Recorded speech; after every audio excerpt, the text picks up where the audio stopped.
Hello everybody. Today I have a not extremely world building video.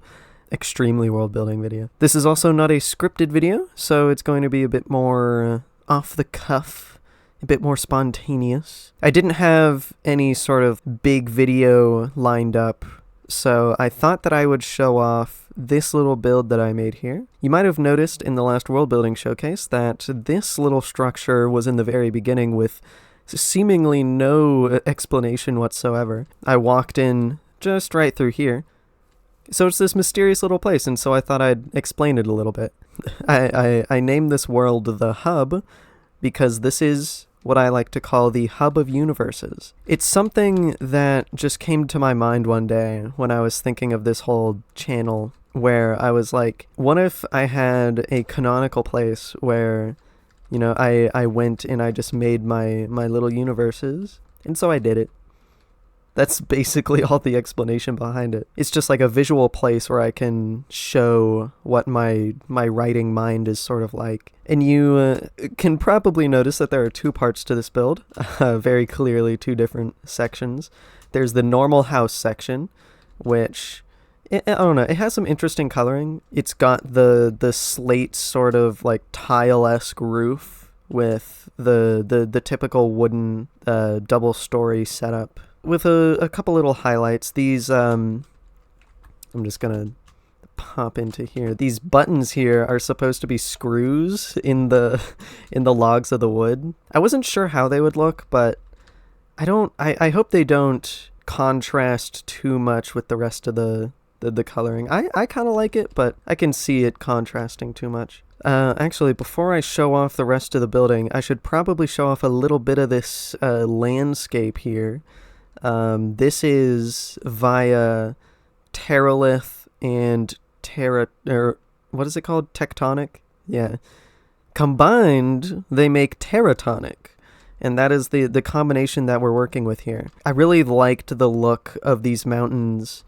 You know, I explored a little bit before planting the build here, and I like the look of it. It looks, well, the mountains are definitely very tall. And then you've got this nice little valley here right next to it.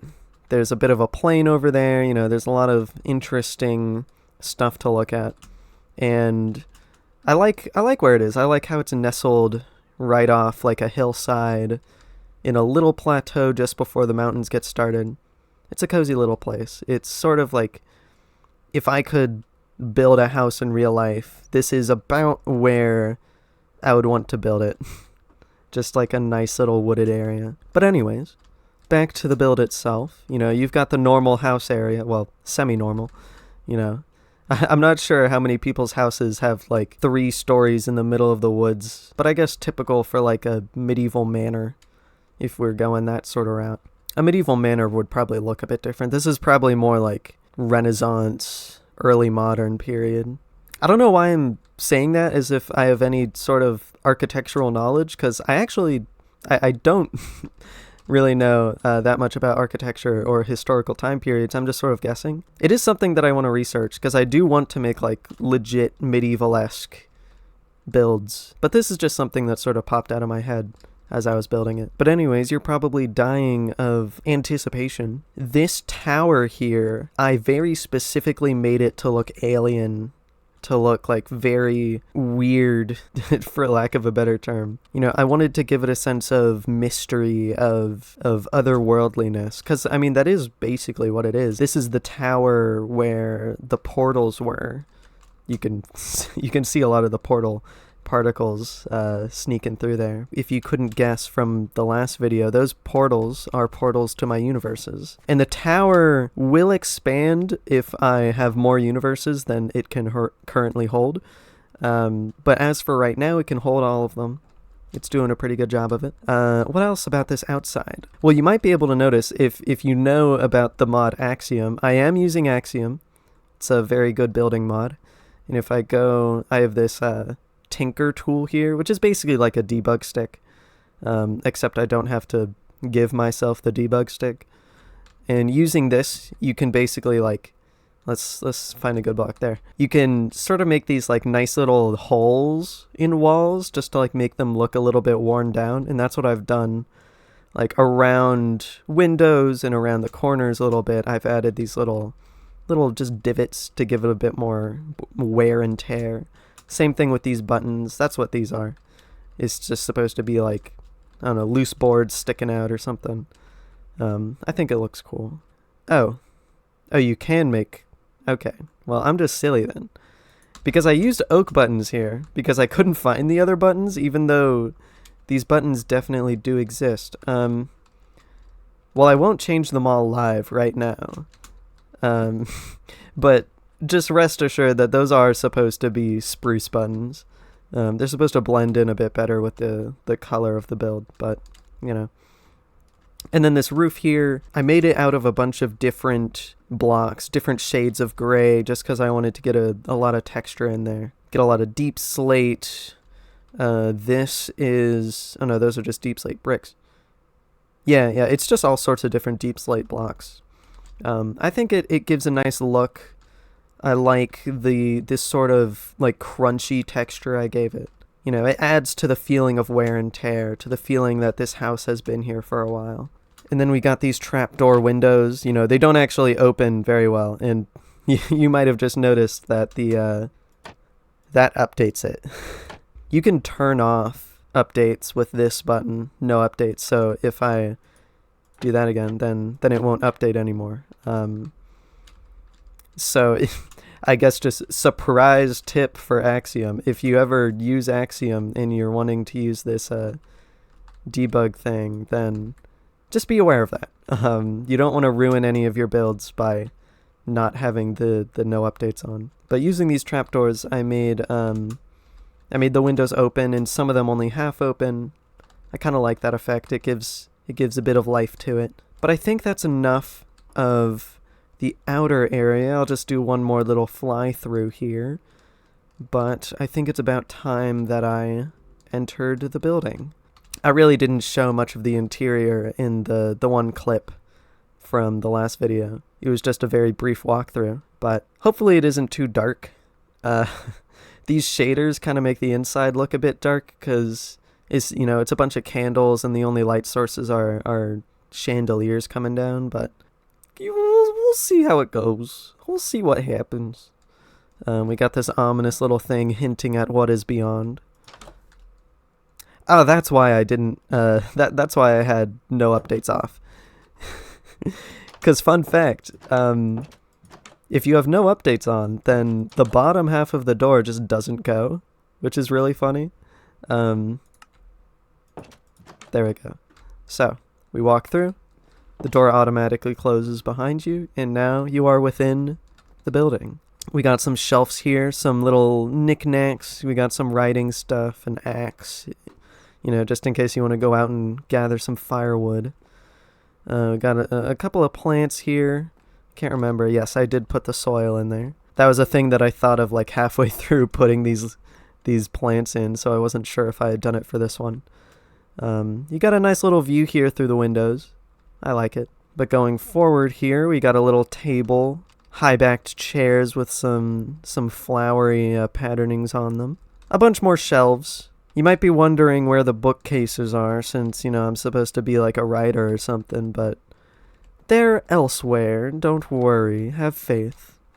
I have a lot of texture on the ground here. I was thinking of putting carpets here, but I like just the flat wood.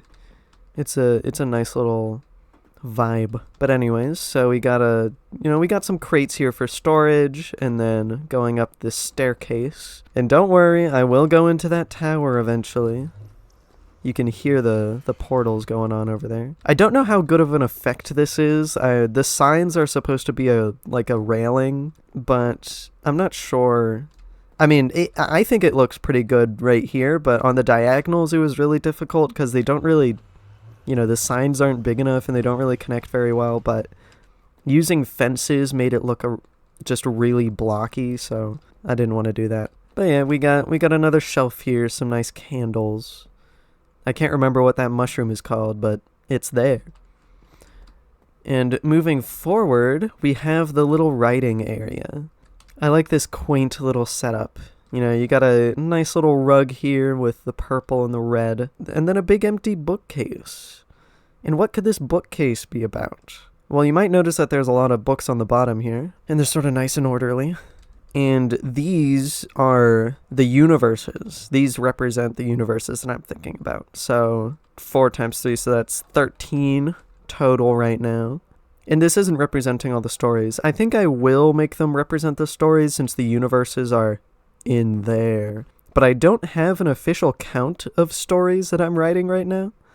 Or, you know, that I'm thinking about. Because in reality, I'm only actively writing 1 book right now. But the other ones, well, they're definitely in the planning stages. And then going to the actual writer's desk, I used what is this thing called? A lectern. Put a book on there. You know, I like the open book. You just like imagine a little guy just sort of, come on, get in the chair. There we go. Just sort of, you know, writing away, doing their little writing. You got the feather quill, some nice lighting here to light up your pages, and some nice decorations to look at while you're thinking of the next scene. But as always, you know, the papers and books are a little scattered around on the bottom here. Get a nice little view poking out the sides. You get a look of the mountains. And then up here we have an attic. There's not a huge amount here. You can see a bit of the bookcases poking up there. I didn't really have a good solution to that. Also, I've realized that I didn't extend this, there we go. The rafter didn't go all the way over. But this is mainly a storage area. You got a couple of little oddities around. I just added those in to get some flavor going. But yeah, that's basically it. I haven't put anything in these barrels, but I kind of do want to put something in them. Just like little funky things here and there. There's a lot of book and quills. I forgot about those. With that dealt with, we can get to the main attraction, most likely. I don't know what you would consider the main attraction, what you're most interested in, but I would consider that the main attraction. I also forgot to mention that these lamps here, I put, this is, what is it called? Why am I forgetting what it's called? An anvil. I put anvils there as sort of like the supports that are holding these chains up. I think it's a funky effect. Oh. Why is that open? That's not supposed to be open. There we go. But yeah, and then the entrance into the Tower of Portals, the Tower of Universes. So it's got some otherworldly colors here, and it's just a very long spiraling staircase up to the top. I wanted to give them each their own unique coloring to hint at the character of their specific universes. You might notice that this one is empty, and there is a very good reason behind that. It's not because the universe doesn't exist. It's because you literally cannot go there. I might explain that in a future video, but I'll just leave it at that for now. Off the top of my head, I can probably name each of these universes. This is the universe of Elris. This is the universe where the novel that I'm writing currently is taking place. So that's fun. You can see it's pretty high up, so it took a while for me to land upon this universe to sort of be the launching point for a novel series. Yeah, I won't even try to name the other ones or else I'll be here for a while, but this is the most recent one. This is the one that's like angels and demons but in space. So if that interests you, then look forward to that in like 5 years. But yeah, so that's where it ends. This will definitely not be the limit of the universes that I will think of. I will definitely think of more, and then the tower will expand ever upwards. But for now, that is it. That is all the universes. And this is the one that I went through in the previous video. You know, it's the 9-year-old world building project. And there will be a link in the... Oh, I forgot that I had no clip on. I'll put a link to the previous video in the description just so that you can check that out. But this is where the floating islands are and Voltana and all that stuff. It's the first universe that I properly started world building, so it's my little baby. But anywho, that is about it for this video. It's all that I have to offer. I just no-clipped into the floor for a second there. But to end it out, I'll just give a little final flyby. Let me through. Thank you. I hope that you enjoyed this little video. Just a nice little thing to whet y'all's appetites while I get around to making the next proper world building video. I recently got a lot of inspiration for my novel, so the next couple videos might be a little slow, but I am thinking of y'all. You know, I'm not ever abandoning this channel in the near future, at least. So if it takes a couple weeks, then it takes a couple weeks. You know, that's just what happens. But hopefully it doesn't take that long, and I will see you sooner than later in the next video. But until then, I hope your days are swell, and I bid you adieu. Bye.